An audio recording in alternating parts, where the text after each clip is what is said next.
আসসালামু আলাইকুম। আজ আমি শোনাতে চাই এক বিকেলের গল্প। একটি অল্প সময়ের সফর, কিন্তু স্মৃতির পাতা যা রয়ে যাবে অনেক দিন। আমরা গিয়েছিলাম পারকুল চা বাগান বা বটটিলা চা বাগান, হবিগঞ্জ জেলার চুনারুঘাটের ৯ নম্বর রানীগাঁও ইউনিয়নে অবস্থিত এক অপরূপ প্রাকৃতিক সৌন্দর্য ভূমি। প্রথমে রওনা দিই আমরা চুনারুঘাট বাজার থেকে। চলে আসি সিএনজিতে করে রেমাকালেঙ্গা রুট ধরে চামলতুলি সিএনজি স্ট্যান্ড পর্যন্ত। জনপ্রতি ভাড়া 40 টাকা, আর রিজার্ভ করলে 250 টাকা। যাত্রাটা খুবই মনোরম। দুই পাশে গ্রামীণ দৃশ্য, মাঝে মাঝে চা বাগান দেখা যাচ্ছে দূরের পাহাড়ের গায়ে। চামলতুলি স্ট্যান্ড থেকে শুরু হলো আমাদের হাঁটা। পাহাড়ি কাঁচা রাস্তা, কখনো সরু কখনো খানাখন্দা ভরা, তবু আমরা এগিয়ে চলেছি, কাঁধে ব্যাগ, হাতে পানির বোতল আর মনে একরাশ উৎসাহ। চারপাশে শুনশান পরিবেশ, পাখির ডাক, পাতার মৃদু শব্দ, মনে হচ্ছিল প্রকৃতি যেন নিজেই আমাদের সঙ্গে হাঁটছে। আজ আমাদের সঙ্গে ছিলেন আমার প্রাণপ্রিয় বন্ধু মুফতি আবদুল্লাহ সজীব ভাই। আরও ছিলেন আমাদের আরও 3 জন সঙ্গী। আমি এই চা বাগানে অনেকবার গেছি, তবে আজকের অনুভূতি ছিল একেবারেই আলাদা। অবশেষে পৌঁছাই পারকুল চা বাগানে। চারদিকে শুধু সবুজ আর সবুজ। উঁচু নিচু পাহাড়ে যেন সবুজের গালিচা বিছিয়ে রাখা হয়েছে।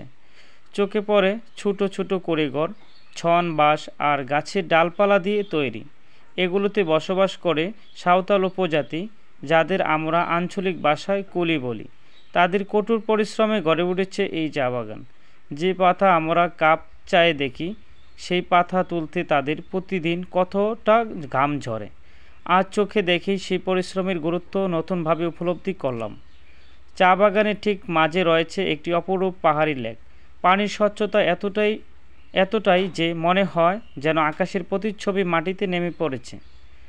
আমরা সবাই লেকের ধারে বসে পড়লাম। চুপচাপ, শুধু পাখির ডাক আর মাঝে মাঝে ঠান্ডা হাওয়া।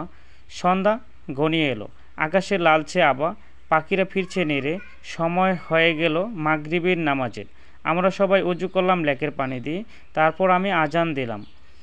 গভীর সেই আওয়াজ পাহাড়ের গায়ে প্রতিধ্বনি হয়ে ফিরে এলো। আমাদের জামাত শুরু হলো। ইমামতি করলেন মুফতি আবদুল্লাহ সজীব ভাই। সেই নির্জন পাহাড়ের কোলে দাঁড়িয়ে নামাজ পড়া কেমন এক অদ্ভুত প্রশান্তি এনে দিল মনে। নামাজ শেষে দেখি চারপাশ অন্ধকার নামছে।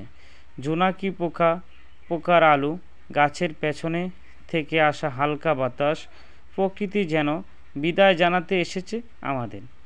আমরা আল্লাহর নাম স্মরণ করতে করতে ধীরে ধীরে হাঁটতে থাকি ফিরে যাওয়ার পথে।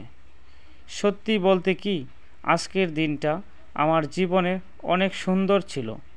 চা বাগানের সবুজ সৌন্দর্য, সাঁওতালদের জীবনের ছোঁয়া, পাহাড়ি লেকের প্রশান্তি আর নামাজের পবিত্রতা, সব মিলিয়ে এক গভীর অভিজ্ঞতা।